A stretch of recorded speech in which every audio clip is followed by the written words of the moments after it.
और अब एक खास बात, आरजे रमझाझर के दर्शकों से निवेदन है, ताबड़तोड़ बेबाक व बेझिझक खबर देखने व जानने के लिए आज ही चैनल को सब्सक्राइब करें। लाल कलर का बटन सब्सक्राइब बटन है, उसे दबाते ही बेल आइकन आ जाएगा, उसे क्लिक करके ऑल ऑप्शन सेलेक्ट कर दें, जिससे सबसे पहले हमारे द्वारा डाले गए वीडियो आपके पास पहुंचेंगे और आप निर्बाध तरीके से इस चैनल के माध्यम से सारे खबर सबसे पहले देख सकते हैं। नमस्कार,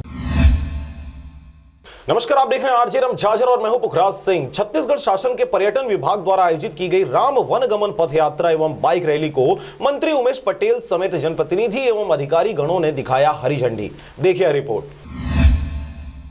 केवट प्रसंग एवं रामायण पाठ रहा आकर्षण का केंद्र। खबर है रायगढ़ जिले का, जो कि राम वनगमन पथ यात्रा, जिसे छत्तीसगढ़ शासन के पर्यटन विभाग द्वारा रामचंद्र जी के वनवास काल दौरान पड़े पद चिन्हों के आधार पर पूरे छत्तीसगढ़ में रथ यात्रा एवं बाइक रैली का आयोजन किया गया। यह यात्रा रायगढ़ भी पहुंची, जहां नगर के रामलीला मंच पर भव्य कार्यक्रमों के साथ विभिन्न आयोजन किए गए, जिसे जिला प्रशासन, नगर निगम, पुलिस प्रशासन के संयुक्त तत्वाधान में आयोजित किया गया। रामचंद्र की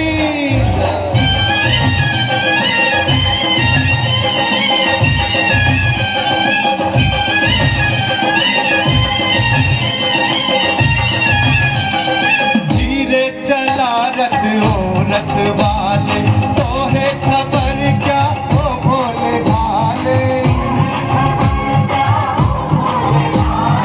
एक बार देखो।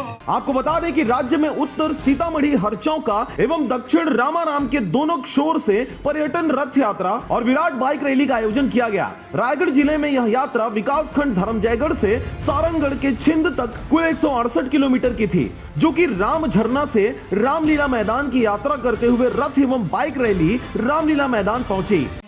राम हो रामा हो रामा, राम हो रामा हो रामा। आपको बता दें कि इस कार्यक्रम में मानस मंच द्वारा रामायण पाठ एवं केवट प्रसंग, जो रामलीला का बहुत ही रोचक एवं भावुक प्रसंग है, कलाकारों द्वारा मंचन किया गया। वहीं लोक गायक दीपक आचार्य द्वारा राम जी की भजन सुनाई गई, जिसे दर्शकों द्वारा खूब सराहा गया। इस दौरान रामलीला मैदान पर रथ एवं बाइक रैली आगमन पर उच्च शिक्षा मंत्री उमेश पटेल, रायगढ़ विधायक प्रकाश नायक, लैलूंगा विधायक चक्रधर सिदार, सारंगगढ़ विधायक उत्तरी जांगड़े, जिला पंचायत अध्यक्ष निराकार पटेल, नगर निगम महापौर जानकी काटजू एवं जनप्रतिनिधियों ने हरी झंडी दिखाते हुए पुष्प की वर्षा की। वहीं नगर निगम की स्वच्छता दीदियों द्वारा कलश यात्रा निकालकर भव्य उत्सव का माहौल निर्मित किया गया। इस तरह से रायगढ़ जिले में राम वनगमन पथ यात्रा विविध आयोजनों के साथ अपने आप में काफी भव्य और लोगों का आकर्षण का केंद्र रहा। रायगढ़ से मोहन नायक की रिपोर्ट, आरजे रमझाझर।